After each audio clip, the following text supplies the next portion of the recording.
Hai, Assalamualaikum warahmatullahi wabarakatuh. Selamat petang yang mengucapkan kepada semua penonton-penonton dan juga sahabat-sahabat di Facebook Siakap Keli TV. Seperti biasa, anda bersama saya Fatimah Nawawi dalam SK On Air. Jadi mungkinlah setengah penonton setia SK On Air rasa macam, kenapa SK On Air pukul 2.30 petang? Kita telah orang kata bertukar siaran daripada pukul 8.30 malam setiap hari Khamis kita bertukar kepada hari Khamis pukul 2.30 petang.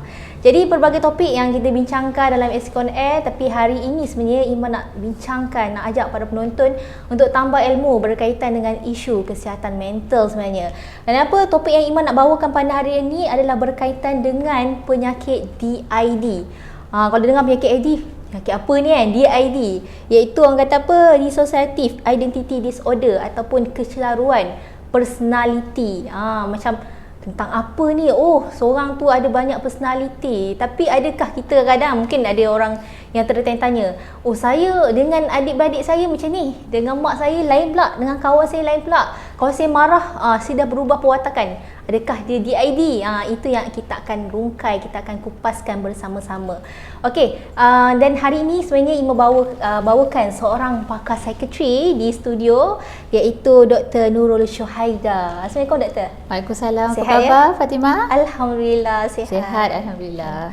Okey, Dr. Nurul Syuhaida ni insya-Allah kita akan bincangkan lebih lanjut tentang penyakit DID ni sebenarnya penyakit apa. Sebab apa kan, kalau kita tengok penyakit DID ni dia macam penyakit yang agak rare sebenarnya, yang macam sangat jarang untuk orang kata pakar psikiatri sendiri pun rasa macam susah nak jumpa doktor kan.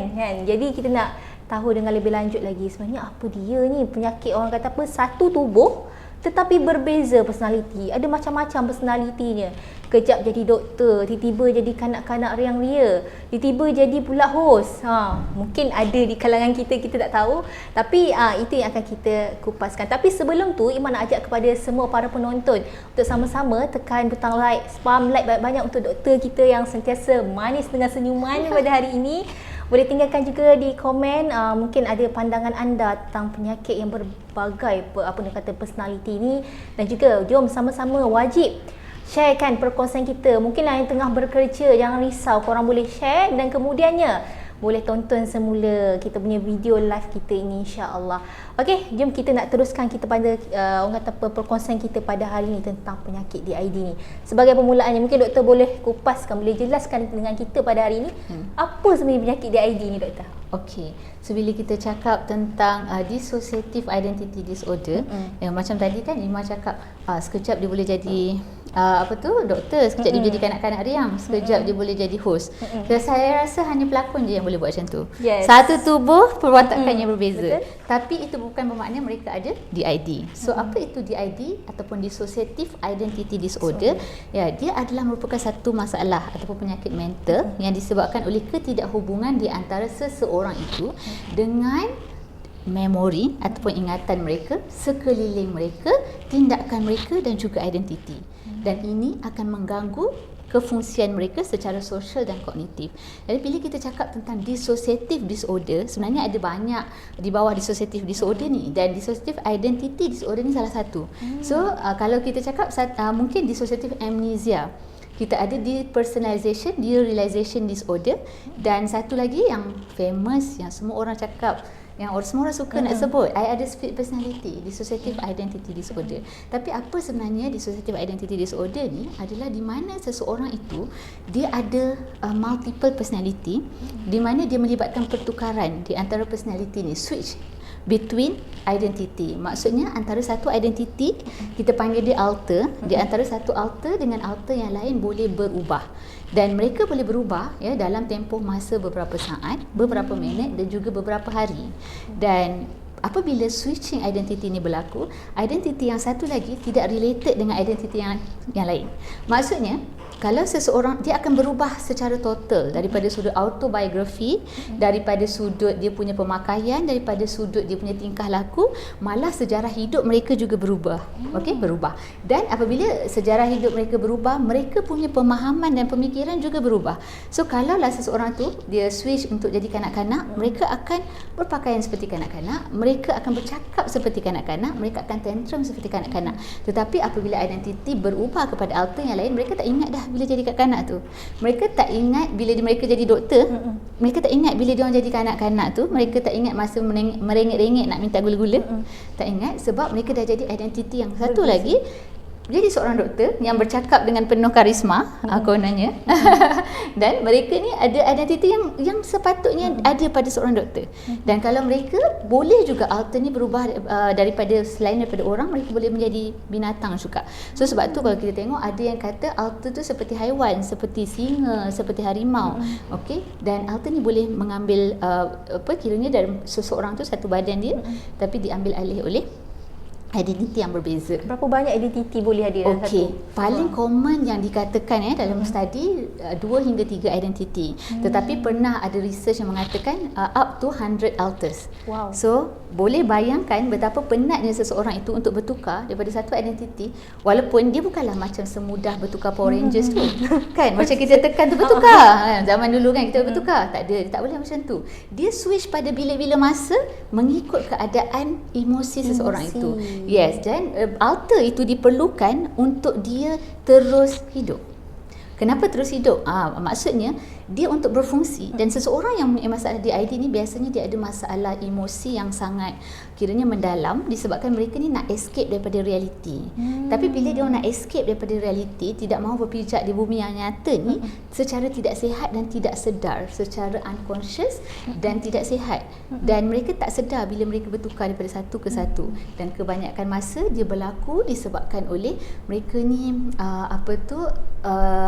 ada masalah tekanan, trauma, tekanan pada masa lampau, dan mereka bila melihat trauma itu yang saya akan ceritakan nanti dengan lebih detail, bila melihat trauma tu mereka dissociate sebab mereka tak nak berada, mereka tak nak ingat tentang keadaan tu, mereka dissociate daripada realiti, dan semakin kerap mereka dissociate, semakin mereka akan menggunakan coping yang sama apabila mereka dewasa, dan inilah bila jadi DID tu.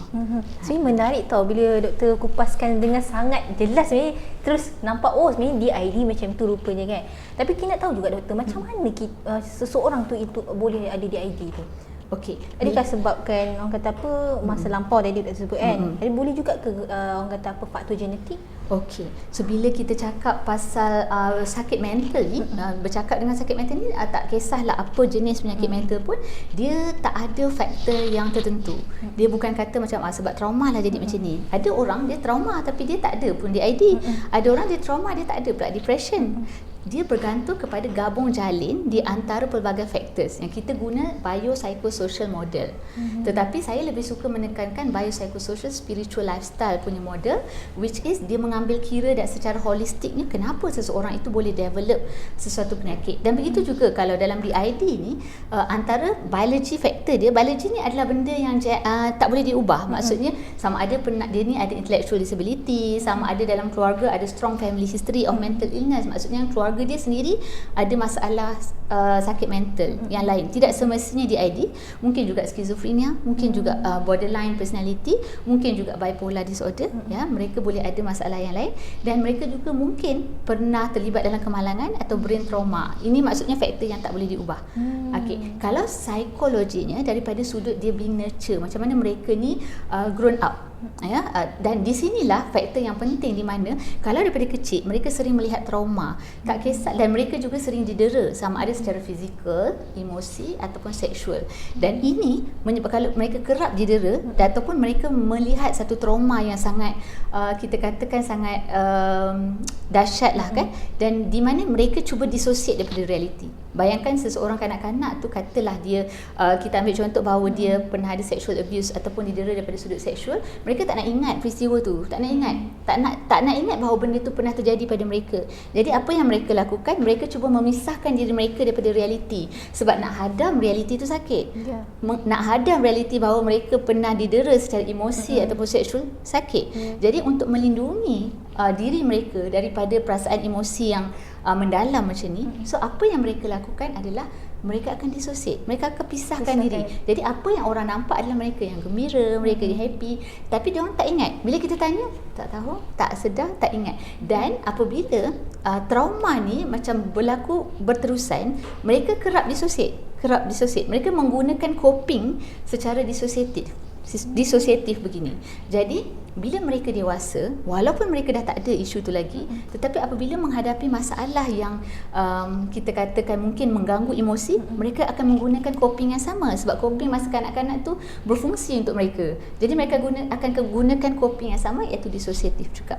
So boleh jadi disosiatif. Daripada sudut sosial, seseorang yang selalu didera, minta maaf, sorry, saya nak cakap sikit bahawa kalau trauma tadi bukan saja didera secara emosi, fizikal, seksual, mungkin juga mereka nampak ataupun mereka lihat satu kemalangan ngeri, ataupun mereka terlibat dalam disaster, macam banjir besar kan, macam tiba-tiba hilang semua, hilang tempat tinggal, mungkin mereka dalam gempa bumi dan sebagainya, mereka boleh jadi menggunakan disosiatif punya coping. Alright. Dan social tu daripada sudut bio, psycho. Social adalah apa yang menjadikan mereka dan hidup pada hari ini. Contohnya social tu inferiority complex. Mereka juga daripada sudut financial, social economic status. Maksudnya apa yang berlaku sekarang lah, mungkin interpersonal relationship yang tak bagus. Jadi bila katalah dia kahwin, bergaduh pula suami isteri. Jadi memang daripada dulu pun keluarga yang tak harmoni disebabkan oleh penderaan. Lepas tu dia membawa kepada sosial yang sekarang ni. Dan bila kita cakap tentang spiritual, saya tak kata spiritual tu maksudnya lemah iman. Bukan. Sakit mental bukan masalah lemah iman. Tetapi sekiranya kita ada kepercayaan kepada agama, sebenarnya itu membantu kita untuk lebih sembuh. Dan dia sebagai protective factors. Dan satu lagi lifestyle, penggunaan substance seperti penggunaan dadah lah, seperti alkohol, seperti methamphetamine, seperti substance macam cannabis, ganja. Ini boleh menyebabkan seseorang itu mengalami masalah mental. Kiranya pada umur berapa kebanyakan orang menghadapi DID ni? DID ni boleh berlaku at any stage. Any umur, maksudnya pada peringkat umur. Dan dia sangat kerap berlaku di kalangan lelaki. Kita nampaklah daripada demografik tu, lelaki lebih banyak daripada wanita. Kenapa? Kan orang cakap kalau depression ni wanita lagi banyak. Orang kata kalau anxiety ni wanita lagi banyak. Sampai ada orang suruh saya bagi talk tau. Dia kata anxiety penyakit wanita. Saya kata bos you lelaki ke dia racist? Saya kata bukanlah racist. Maksudnya macam kenapa nak kata anxiety penyakit wanita? Tapi betul lah. Why? Sebab bila penyakit mental yang melibatkan macam emotional excitation, di mana seseorang itu meluahkan emosi dia. Wanita lebih suka meluahkan emosi. Dia lebih mudah untuk meluahkan perasaan. Jadi mereka senang untuk depression ataupun anxiety yang mana memerlukan emosi. Tapi kalau lelaki, bila dia ada masalah, dia buat apa? Dia pendam. Dia lebih suka pendam. Jadi benda ataupun masalah yang melibatkan penyakit mental yang suka pendam ni, ini banyak melibatkan lelaki. Contohnya macam DID, mereka pendam dan disosiat. Mereka pendam dan disosiat. Jadi mereka tak nak ingat. Dia tak nak hadap pun emosi tu. Jadi mereka tak nak ingat. Jadi sebab tu banyak pada kalangan lelaki. Apa lagi lelaki yang senang involve, kalau kita katakan contohnya macam substance induced psychosis. Sebab mereka pendam, tak tahu nak buat apa, dia orang ambil dadah. Tak tahu pendam, tak tahu ambil apa, ambil alkohol. Jadi penyakit berkaitan dengan alkohol, penyakit berkaitan methamphetamine juga boleh menyebabkan masalah mental seperti psikosis, depression dan sebagainya. Jadi kalau nak kata macam DID ni, di prevalent dia memang banyak pada lelaki. Tapi of course ada juga di kalangan wanita lah. Ada juga lah. Kira peringkat umur tu semua orang boleh jadi. Daripada kanak-kanak sendiri pun boleh orang kata menyebabkan kepada DID, personality disorder dan sebagainya. Kita pergi nak tahu juga doktor kan, macam mana kita nak kenal pasti seseorang itu memang ada DID. Adakah sebab dia mudah lupa ke macam mana doktor? Kalau tadi kan kita cakap kalau di peringkat umur ni pelbagai, tetapi kita jarang, kenapa kita kata jarang nampak budak? Sebab budak ni tak banyak melibatkan kata kefungsian sosial ataupun kognitif. Contohnya dia tak perlu bekerja. Dia tak perlu kata macam, kalau lah kata you banyak identiti, hari ni you jadi artis, hari ni pula you jadi tukang sapu. Contoh macam mana dia nak bahagikan diri dia sekejap nak kena jadi artis? Maksudnya bila dia switch tu, dia tak datanglah kerja dia sebagai artis tu. Mungkin dia switch jadi tukang sapu ni, dia tak datang pula dia punya shooting waktu artis tu. Jadi orang akan nampak kefungsian tu terjerat. So apa dia punya kata kriteria ataupun dia punya simptom? Dia ada spektrum. So daripada amnesia ataupun hilang ingatan kepada alternate identity. Tapi di dalam maksudnya bila kata spektrum tu, maksudnya dia ada range lah daripada dia punya simptom tu. Jadi dia bermula dengan perubahan identiti yang ketara. Dan ini biasanya pesakit tak sedar pun. Orang lain yang sedar kenapa dia nampak. Tapi dia takkan katalah nama dia A. Tapi bila dia jadi identiti lain, dia tak jadi A juga. Dia akan jadi mungkin B. Kalau lah dia mengambil kata dia seorang kanak-kanak, dia akan nama kanak-kanak, baby ke, kan, sayang ke. Kalau dia ambil nama, katalah dia ambil nama, dia boleh jadi seorang. Okey, dan perubahan identiti ni selain autobiografi, maksudnya kalau kita tanya alamat dia, katalah dia duduk dekat Ceras. Bila kita tanya yang kata yang padahal orang yang sama ni, you nampak dia, you memang kenal itu A, muka memang A. Tapi bila kita cakap, tak, dia tak duduk dekat Ceras, sebenarnya dia duduk dekat Ampang. Ampang nak dekat Ceras, dia duduk dekat Johor sebenarnya. Dan dia bukan you artis yang kita selalu ni bekerjasama ke. Dia tak, saya mana ada, saya tukang sapu. Cara dia bercakap pun berbeza, dia punya phonation dan tonation juga berbeza. Malah mereka juga boleh mengambil identiti jantina yang berbeza. Jadi mungkin kalau dia lelaki tapi dia boleh bertukar je perempuan. Dia akan berpakaian perempuan, suara pun perempuan. Memang I tak tahu macam mana dia buat. But because I think there must be a neuronal circuit punya explanation. But yes, kalau suka kanak-kanak dia akan jadi suara kanak-kanak. Kita tak tahulah, kita tak buat macam kanak-kanak. Dan kita pun pelik kenapa, dan boleh bertukar switch within second. Depan kita, kadang-kadang doktor pun perasan dia punya switch tu. Tetapi switch tu tak akan ingat the other one. Even the identity yang dia mungkin tahu bahawa sebab dia rasa reality dia tak intact. Dia rasa persepsi bahawa keliling dia tak real. Dia rasa ini antara simptom. Dia rasa keliling dia tak real. Dia rasa sangat penat sebab dia switch, frequently switch. Dan mereka juga memang merasakan bahawa macam identiti yang kabur. Dia macam tahu, macam tak tahu. Tapi kalaupun dia kenal identiti yang lagi satu, dia merasakan identiti lagi satu adalah identiti yang lain. Dia tak rasa diri dia juga. Dia tetap rasa macam dia kenal identiti, dia akan kenal identiti itu sebagai identiti yang lain. Dia bukan kenal sebagai diri Tapi dia. Tapi diorang yang biasanya kalau orang yang menghadapi DID ni, diorang akan letak nama ke? Biasanya diorang akan membahasakan diri mereka dengan nama yang memang akan, orang kata, tetaplah nama tu. Kalau A lah bila dia jadi sebab dia dah bertukar seluruh sejarah hidup dan autobiografi dia, jadi dia akan suit pada autobiografi tu. Kalau lah waktu dia katalah dia jadi cleaner tadi tu, tukang sapu tadi tu, dia nama dia B. So bila dia jadi B, pemakaian dia, cara dia bercakap, cara dia membahasakan diri dia akan B. Kalau lah tiba-tiba dia jadi artis pula hari tu, okey, hari tu dia jadi artis, jadi dia akan seperti biasalah, mungkin perwatakan yang sebenar dia memang jenis yang happy go lucky, mungkin yang jenis cakap banyak. Kita akan nampak perwatakan yang berbeza macam tu. Tapi saya tanya, kenapa dia jadi macam tu ya, doktor? Itulah sebab bila kita cakap tadi yang punca dia tu, sebab dia belajar untuk switch. Dia macam ni. Bila kita ada masalah emosi yang mendalam, kita tak nak fikir emosi tu.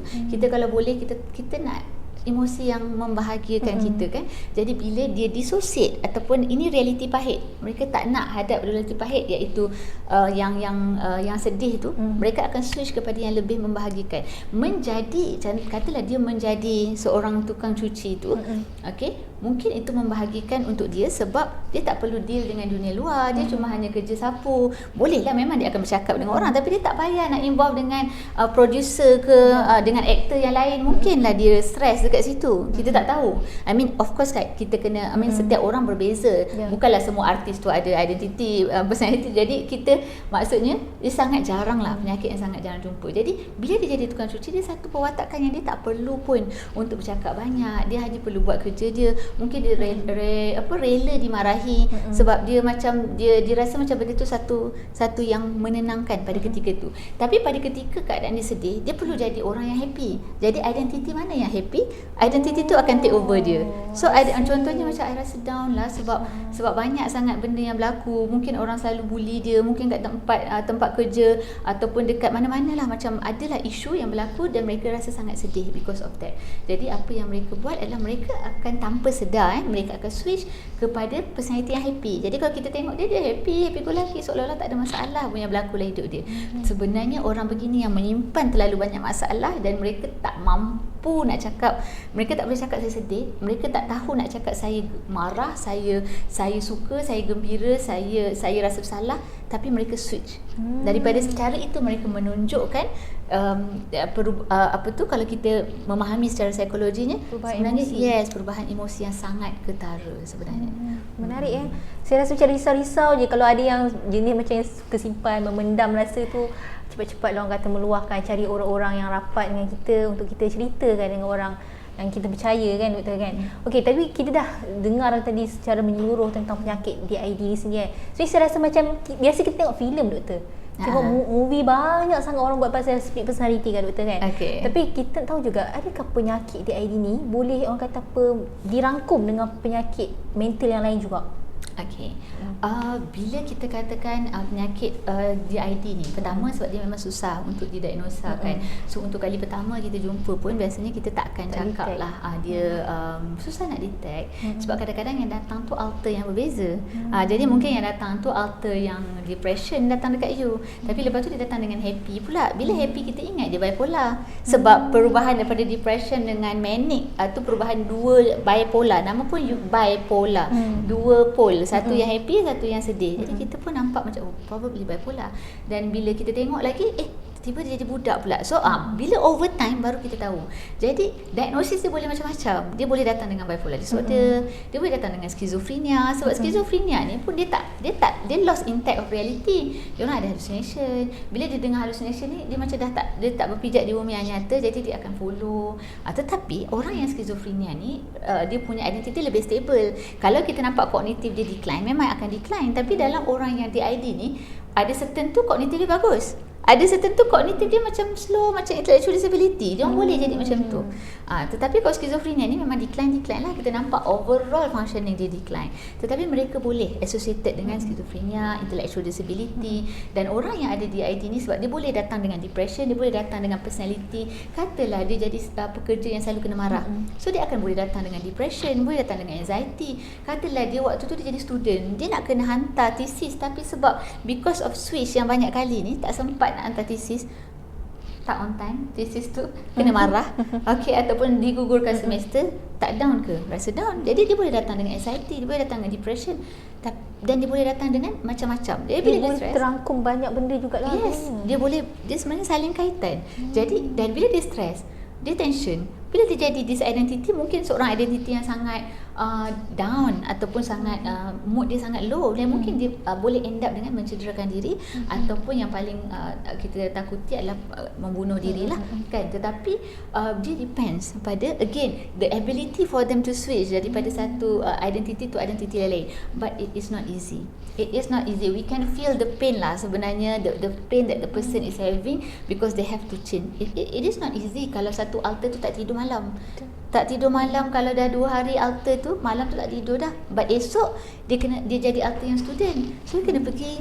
Tapi because of the tired dan physical tu tak boleh nak ubah. Kan? Kesan physical tu tak boleh nak ubah. Contohnya macam malam tadi dia bergaduh. Lebam-lebam, walaupun dia jadi alter yang lain, dia tak boleh menghilangkan lebam tu. Dia tak boleh menghilangkan katalah dia patah tangan ke apa. So dia boleh terangkum dalam mental disorder yang lain. Personality disorder, quite common untuk diorang ada juga. Banyak jugalah orang kata apa, walaupun kita biasa dia ingatkan dia berubah personality saja, tapi sebenarnya dia terangkum dengan pelbagai lagi masalah kesihatan mental yang lain juga.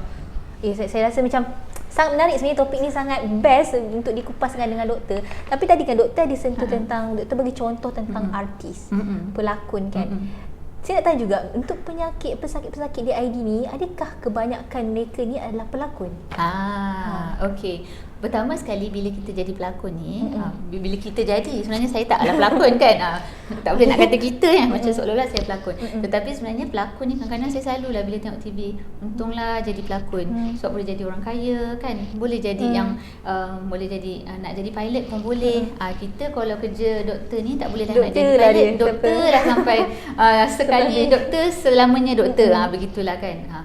Tapi adakah kebanyakannya? Tak. Sebab dia memang boleh bertukar watak. Maksudnya sebab watak tu yang diarahkan oleh pengarah. Kalau pengarah kata tak cukup jadi doktor ni, cut, buat balik. Tak berapa serius, doktor dia serius sikit, cut lagi. So dia ikut apa kehendak pengarah. Tetapi kalau DID tu dia tak kisah pun.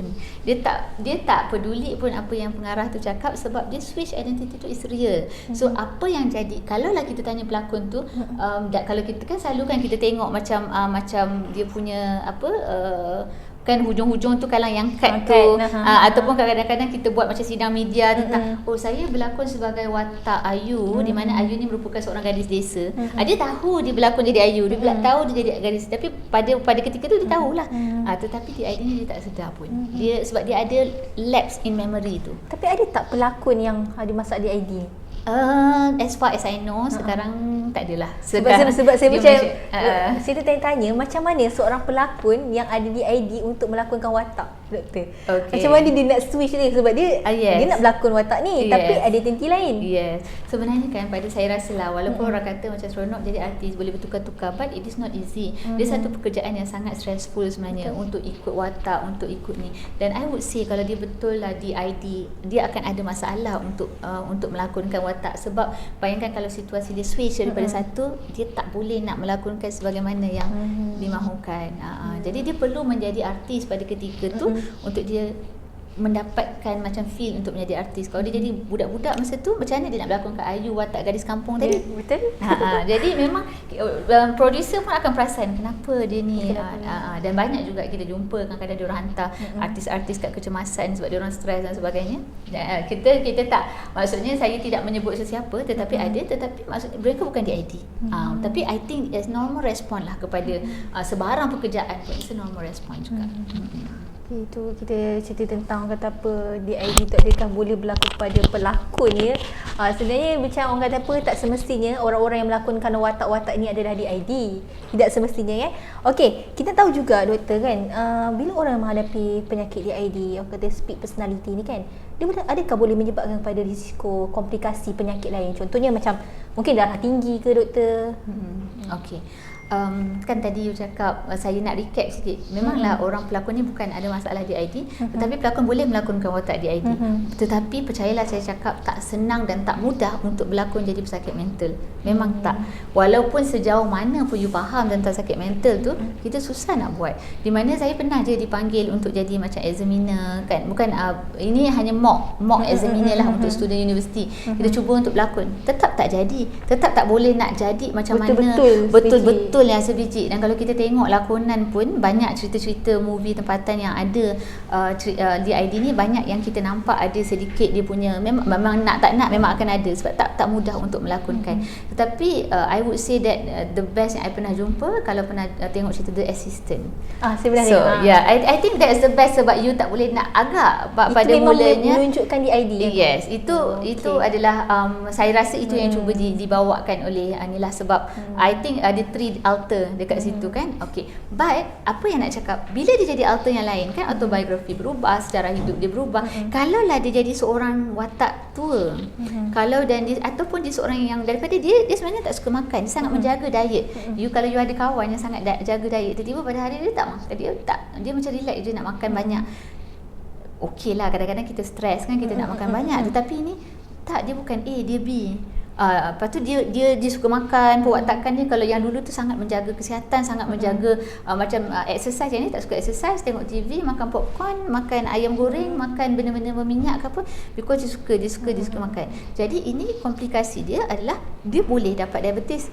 Badan tu lah yang dapat diabetes. Maksudnya throughout the whole alter pun akan ada lah diabetes tu. So dia boleh mengakibatkan komplikasi begitu. Dia boleh menyebabkan masalah eating disorder kan, sebab seseorang tu katalah alter tu tak nak makan, so dia akan tak nak makan, tapi boleh je alter lain yang makan. Jadi dia akan jadi kurus disebabkan oleh waktu alter yang mana yang dominan. Yes, kalau lah waktu dia jadi alter tu, dia jadi seorang yang agresif, pemarah, dia mungkin boleh bawa kereta laju-laju dan involve dalam accident, dan dia boleh mengakibatkan kemalangan dan kecederaan. Dan ini antara masalah yang kita katakan boleh berlaku dalam kalangan orang DID, sebab dia tak ingat bila dia jadi langsung. Yes, macam tu. Jadi bila dia berubah, kalaulah dia jadi orang tua kan, macam orang tua, dia akan ketar-ketar, mereka akan datang dengan suara yang macam orang tua, dan mereka akan macam mungkin tak makan, mungkin akan ada masalah dengan the best part adalah dia boleh ada masalah even dalam sistem pembuangan, daripada sistem yang makan pun berbeza, pemilihan makanan juga berbeza. Kita pun pelik, kenapalah dia dulu makan je pisang, ni tak makan pisang. But tak, memang dia tak makan pisang, memang daripada dulu pun dia tak makan pisang, sebab being that alter dia tak makan pisang tu. So kalau kita nak kata tentang masalah kesihatan yang datang daripada sudut tu, yes, daripada sudut.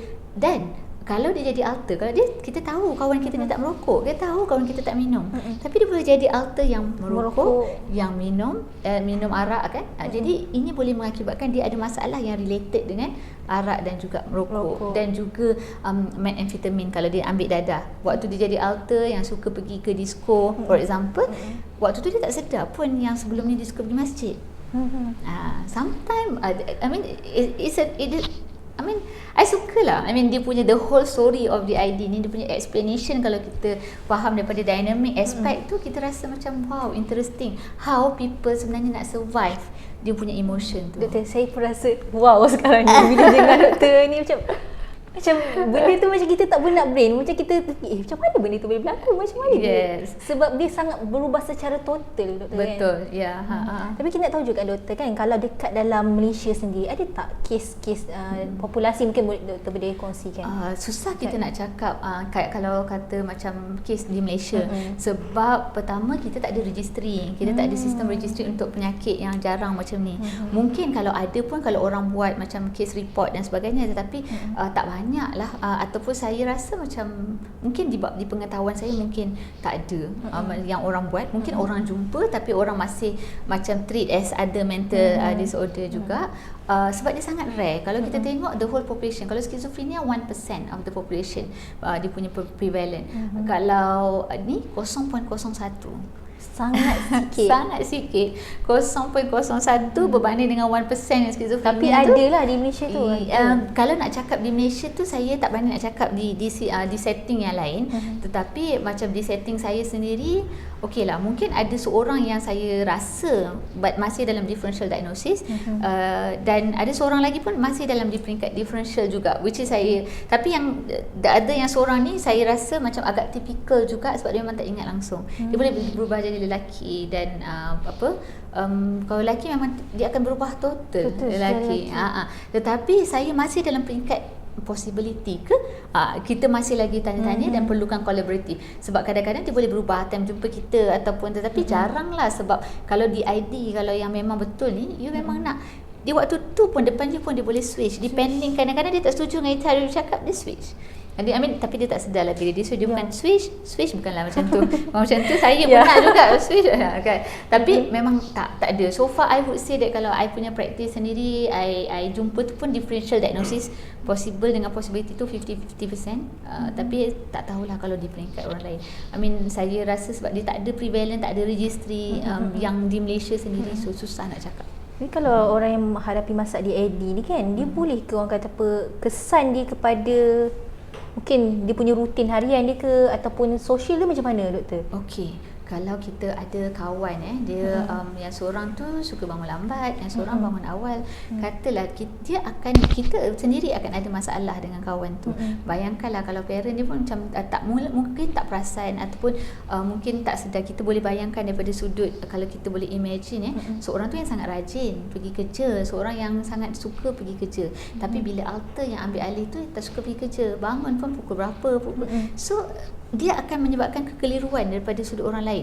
Dan dia pun sendiri, ialah kalau dulu rajin kerja boleh pergi kerja, tiba-tiba beberapa hari tak, hilang kerja, tak datang dekat kerja. Dan mungkin ada alter yang ada masalah tidur. Jadi bila ada masalah tidur, dia akan mengganggu alter yang seterusnya, sebab macam dia akan daripada sudut energi dia orang, daripada sudut tenaga, daripada sudut fizikal mereka, sebenarnya dia akan walaupun berkongsi alter, tetapi fizikal tu tetap sama. The tiredness tu tetap dirasakan oleh alter, cuma bila alter yang lebih irritable tu, dia nampak lebih excited, lebih macam ada banyak tenaga, but actually the actual fact dia mungkin ada diabetes, hypertension because of the alter yang suka makan yang tanpa kawalan ni kan. Bukanlah saya kata tanpa kawalan tu confirm diabetes, tetapi dia bergantung kepada seseorang punya faktor risiko yang lain jugalah. Maksudnya diabetes pun ada dia punya risk factor juga. Tetapi yes, kalau dia memang mengganggu. Kalau lah kata macam saya bagi contoh tadi, student tadi. So student tadi nak kena hantar sistem tu dia change. So macam kita tak faham. Jadi macam dia akan mengganggu, dan bila dia kena marah, dia akan stress. And then lecturer dia pun tak faham kenapa kali ni macam bawa beg macam perempuan, tapi sebenarnya dia lelaki. So orang nak kawan dengan dia pun sekejap tak tahu A ke B, C. Yang mana satu yang datang, D. berbeza setiap berbeza. Dan yang seorang ni maybe dia macam jenis yang macam mulut manis ke apa, yang seorang ni macam tak tahu tapi orang yang sama. I mean rupanya sama lah kan. Kita tak bolehlah mengubah rupa secara total, tetapi cara berpakaian semua akan berbeza. So memang dia akan mengganggu daripada sudut hubungan dengan rakan, hubungan dengan keluarga, apatah lagi kalau suami isteri. Saya tertanya juga, adakah kalau dirabun, adakah kalau dia berubah alter personality lain, dia boleh tak rabun? Kan menarik kan. Actually kalau bila kita cakap tentang fizikal tu, biasanya dia macam boleh jadi. Maksudnya dia tak rabun. Tapi biasanya tak lama alter tu, sebab dia ni apa yang sebab mereka boleh jadi total ni lah. Tetapi kalau di patah kaki tu memang dah on wheelchair tu tak boleh nak ni lah. Tetapi kalau macam mungkin je dia boleh ada masalah saraf tapi dia ada alter tak ada masalah saraf. Kalau mungkin dia rabun, mungkin dia boleh berfungsi pada alter yang baru tu. Dia tak perlu menggunakan mata sangat. Dia tak perlu higher functioning yang menggunakan mata. Mungkin kalau katalah macam tadi kita katakan dia tugas dia mungkin tidak memerlukan sangat lah. Mungkin kalau dia nak berlakon, dia jadi pelakon kan, mungkin dia tak perlukan sangat macam nak kena pakai spek kan. Macam saya pun alter lain kan, saya pakai spek tapi sebenarnya bila dekat depan ni tak pakai spek, tak ada. Jadi bila saya tak memerlukan sangat kata fungsi mata yang macam ni, saya mungkin kita boleh berfungsi pada tahap itu, depends pada keperluan alter tu. Okey, kalau kita kata apa, bila katalah saya ada DID ni doktor. Saya datang jumpa doktor. Apa yang doktor akan diagnose daripada untuk sahkan seorang tu ada DID? Okey. So any masalah kesihatan mental sekalipun, kalau bukan DID sekalipun, memang susah sebenarnya untuk kita buat diagnosis. Dia tak ada macam kita kata kita ambil X-ray lah. Kita X-ray kita nampak dah dia ni skizofrenia. Ambil X-ray lah kita nampak dia bipolar. Memang kita tak boleh nak buat macam tu sebab tak ada. Dan mungkin juga kalau diagnosis daripada seorang doktor ni, dia cara dia ambil history tu berlainan dengan doktor lain ambil history. Jadi diagnosis kat sini mungkin berbeza kalau dia pergi hospital lain. Sebab dia based on you punya tahap repo dengan pesakit dan cara you ambil history taking. Kadang-kadang kita punya history taking tu memang complete, itu yang membuatkan kita dapat diagnosis tu. Jadi tapi history taking ni dia maksudnya kita akan ambil sejarah lengkap lah, sejarah keluarga dia, sejarah kehidupan dia, sejarah masa kecil, sejarah kalau pernah kena abuse, itu semua kita nak tahu. Kalau orang, saya selalu cakap, saya bukan kepoci tapi saya memang nak kepoci jugalah bab-bab cerita hidup you kan. Even kalau dia ada boyfriend 10 orang, saya kata 10 orang you kena cerita kat saya. Boyfriend nombor 1, berapa tahun, kenapa break, why? Sebab daripada situ it can give you clue what happened to this patient. Kenapa dia tak ada personal good personal relationship dah 10 boyfriend dia, for example. Adakah sebab dia yang salah ataupun partly because of boyfriend ke? So kita nak tengok adakah because of dia memang ada personality yang membuatkan orang tak boleh nak stay dengan dia lama. Jadi benda ni saya penting untuk tahu. Kalau kita katakan ni kenapa penting, kalau macam psychiatrist ni pun ada banyak jenis. Kalau macam psychodynamician, dia lebih lagi nak tahu. Kalau kata pesakit ni suka baca buku cerita apa dia suka baca, buku cerita ke, buku novel ke, buku sejarah ke, sebab all this akan bagi kita is clue. Dan ini kita perlu secara maksudnya kita kena ambil history secara lengkap dan menyeluruh. Kadang-kadang bukan satu setting, mungkin 2-3 setting. Begitu juga kita boleh ambil darah lah. Biological investigation, kita akan ambil darah. Darah ni selalunya kita nak tengok sama ada dia ada masalah thyroid. Sebab thyroid ni, hyperthyroid boleh menyebabkan psikosis, hypothyroid boleh menyebabkan dia jadi depression. So dan kalau perlu kita akan buat radiological investigation, buat CT scan, MRI dan sebagainya. Kalau perlu lagi kita akan tengoklah depending on the situation, kita akan buat test macam scoring, ada certain test yang kita kena buat. Tetapi secara generalnya kita tak ada yang spesifik untuk kita kata ni kalau kita buat test ni positif confirm DID. Tak ada. Dia orang kata apa, mengambil perhatian tu panjang, lama. Bukan sekadar orang kata pergi hospital ambil cek darah je dah tahu, tak ada. Tak ada. Dalam psikiatri ni tak ada macam tu. Kalau you datang untuk kecil manis, kita ambil darah, you puasa ambil darah yang ni. Lepas makan berapa dah boleh diagnose. Kan senang kan, boleh senang kan. Maksudnya you boleh cakap ni, okey, makcik mana ada kecemanan, makcik cuba tengok gula makcik. Cuba tengok gula ni tinggi macam ni. Tapi kalau saya kata makcik tak ada depression ni, kan. Tetapi sebenarnya anak dia kata nampak memang tak ni, tapi dia kata tak ada. Kita nak tunjuk bukti pun tak ada. Sebab dia tetap kata tak ada. Tapi kalau dia tengok gula memang tinggi, adalah tak boleh nak ni. Benda yang dia tak nampak doktor. Jadi macam kalau apa orang kata apa cara doktor untuk ubati pesakit-pesakit macam ni? Okey, kalau untuk DID ni depending on dia punya keadaan masa dia datang jumpa, depending pada history taking, depending pada dia punya what is the actual things that happen. Sebab tu kita nak tahu daripada sudut pelbagai trauma masa lalu dan sebagainya, mungkin dia memerlukan kata rawatan ubatan. Kalau dia ada depression, kita akan start dengan ubatan depression. Kalau lah dia ada psikosis, sebab DID ni ada alter boleh dapat psikosis dengan suara, nampak bayang-bayang. Kita boleh start juga dengan rawatan anti psikotik. Okey, tetapi the mainstay, sebab kita nampak daripada tadi biopsychosocial spiritual lifestyle tadi, kita nampak the main factor dikatakan disebabkan oleh trauma masa lalu. Trauma sama ada didera daripada emosi, sexual, physical, ataupun juga sebab natural disaster tadi kan. Dan biasanya dia tak resolve the past, dia tak berdamai dengan masa lampau dia. So the best therapy is psychotherapy, seperti psychodynamic psychotherapy. Ada orang kita boleh buat cognitive behavior therapy. Dan because dia ada masalah dengan interpersonal, because of the disebabkan oleh kefungsian yang terjejas ini, mereka perlukan interpersonal psychotherapy. Tapi banyak sebenarnya psychotherapy, kita kena tengok target pada simptom yang dan orang tu perlukan pada ketika itu. Tapi that generalnya itu antara psikoterapi yang besar yang biasa biasa dibuat, tetapi bukan semua boleh buat. Maksudnya bukan semua psychiatrist boleh buat psychodynamic, bukan semua boleh buat CBT ni. Jadi dia ada specialist yang psychiatrist yang memang involve dekat dalam psychodynamic. Memang dia boleh buat macam tu. Kira setiap psychiatry itu dia tak boleh buat semualah. Tak boleh buat semua. Sebab psychiatry pun ada banyak jenis. Ada general psychiatry, ada psychiatry kanak-kanak, remaja, ada psychiatry. Of course sebagai psychiatrist generally kita tahu. Tapi macam katalah untuk specific diseases, macam mungkin saya tahu kata ADHD, attention deficit hyperactivity. Saya tahu masalah intellectual disability, tapi kalau untuk bercakap yang dengan lebih bagus ni macam child psychiatrist, kanak-kanak, sebab itu bidang dia kan. Tapi kita biasalah jumpa, kita biasalah rawat, kita biasalah tengok kes macam ni. Itu sedikit sebanyak lah orang kata macam mana cara doktor orang kata apa cuba untuk mengubatilah pesakit-pesakit DID kan. Tapi kita tak tahu juga doktor kan, biasalah setengah orang yang dikaitkan penyakit DID ni sebab dia berubah personality. Boleh ke dia dikira sebagai orang yang dirasuk oleh jin syaitan? Kan?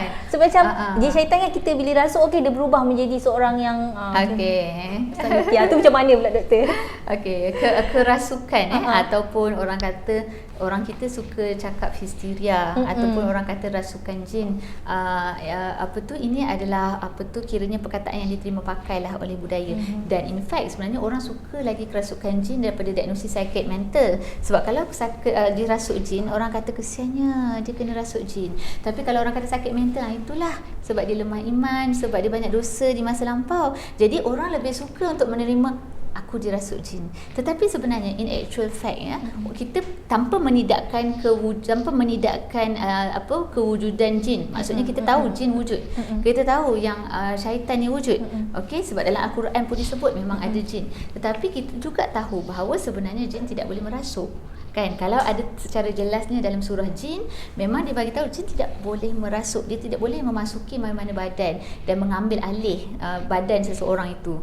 Dia cuma boleh membisikkan kata-kata supaya kita melanggar perintah dia. Contohnya kan, kita tengah tengok drama TV, tapi dah nak maghrib, dah nak masuk dah ni. Tak apa, sikit lagi ni, dia punya kejap lagi ni dia nak jumpa dah boyfriend dia dekat dalam TV tu. You tunggulah sekejap lagi, ada lagi 10 minit nak solat. Bila dah habis movie tu, drama tu, kita nak pergi ambil wuduk, tiba-tiba kita rasa lapar, makan dulu, tinggal lagi 5 minit.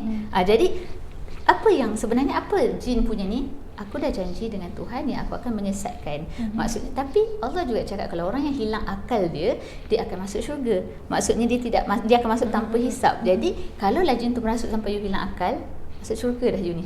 Jadi fail dah KPI jin. So I would say that sebenarnya rasukan jin tu banyak cerita-cerita kita sebenarnya memanifestasikan bahawa jin boleh merasuk lah, tapi in actual fact tidak. Dan tetapi saya tidak menidakkan bahawa jin tu wujud. Memang kita percaya bahawa jin tu wujud, tetapi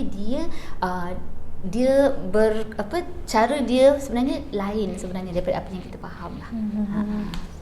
Biasa kita kata kalau masalah kesihatan mental ni setengah orang dia mengaitkannya dengan lemah iman. Yes. Sebabkan kurang belajar ilmu agama, tidak solat, tidak berzikir sebagainya kan doktor kan. Okey, itu antara yang lain lah kita dah bincangkan tentang orang kata tak ada kena-mengena sebenarnya. Dirasuk dan juga penyakit DID ni berlainan, tidak sama sekali kan. Jadi sebenarnya kita berada di ujung-ujung doktor. Jadi mungkin doktor boleh orang kata apa concludekan secara keseluruhan mungkin apa yang boleh nak dibantu pada pesakit-pesakit DID ataupun orang sekeliling, apa yang kena buat. Silakan. So apa yang kita patutnya kita buat dan kita adalah untuk ambil cakna tentang kesihatan mental ahli keluarga kita dan juga orang di sekeliling kita, dan kita tidak mudah menghakimi mereka lah ya.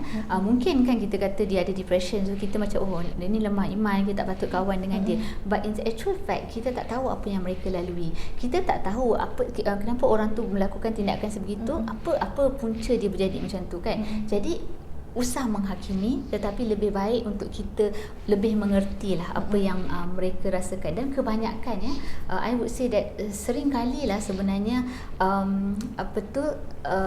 bicara tanpa kata ni banyak orang dia bicara tanpa kata, dia jadi macam dia lebih macam agresif, dia lebih suka pada benda-benda yang tak perlu kata-kata, sebab sebenarnya dia adalah satu suara detik hati sebenarnya yang tak terungkap. Benda yang sangat sakit untuk dia cakapkan, mereka akan datang dalam bentuk bicara tanpa kata. Mungkin kita nampak dia ni lebih suka mengamuk, lebih suka ni, apa sebabnya, apa punca dia jadi macam tu. So kalau kita boleh cakna dekat situ, dan again kita tak stigmatisekan orang yang ada masalah penyakit mental. Bukan sahaja orang yang ada masalah penyakit mental, jangan stigmakan diri kita juga. So kalau lagi kita ada masalah, do and seek for help. Dan untuk orang-orang yang ada masalah sakit mental, jangan kata pertama macam saya cakap tadi, jangan stigmakan diri sendiri. Maksudnya makanlah ubat, dapatkan rawatan, jumpa dengan orang yang tepat. Dan juga kalau kita merasakan antara diri kita ke orang lain yang menghadapi masalah kesihatan mental, sila dapatkan bantuan dengan segera, sebab rawatan tu ada, bantuan tu ada. You just reach for you to reach out. Dan kadang-kadang orang tu mungkin tak mampu untuk reach out untuk diri dia, tetapi sesiapa yang melihat, kawan-kawan, itulah sokongan emosi tu sangat penting. Dan untuk kalau DID ni lagilah macam sokongan yang penting, sebab interpersonal relationship dia akan ada masalah. Jadi kita perlukan sokongan ahli keluarga dan rakan taulan lah. Itu orang kata satu penutup yang sangat baik daripada Dr. Nurul Syahidah kita. Terima kasih banyak doktor. Sama-sama. Yang sangat menarik. Saya sangat sebenarnya saya macam terfokus. Saya macam nak tanya banyak benda lagi tapi saya tak apa. Nanti kita tanya di hujung nanti kan. Okey, saya rasa itu saja perkongsian kita pada hari ini berkaitan dengan penyakit DID. Mungkin para penonton yang ada rasa baru masuk DID tu apa? Nanti korang kena tengok balik penyakit DID ni tentang split personality, yang mana satu tubuh tapi berbeza personality. Memang sangat menarik perkongsian kita pada hari ini berkaitan dengan kesihatan mental, insya-Allah. Okey, Iman rasa itu saja perkongsian kita untuk hari ini tentang berkaitan dengan DID, penyakit kesyarahan personality sebenarnya ya. Okey, insya-Allah itu saja. Terima kasih banyak-banyak kepada Dr. Nurul Syahidah sekali lagi, dan juga kepada para penonton yang setia sehingga ke penghujung rancangan. Iman doakan semoga semuanya dipermudahkan segala urusan, insya-Allah. Okey, itu saja. Bye. Assalamualaikum.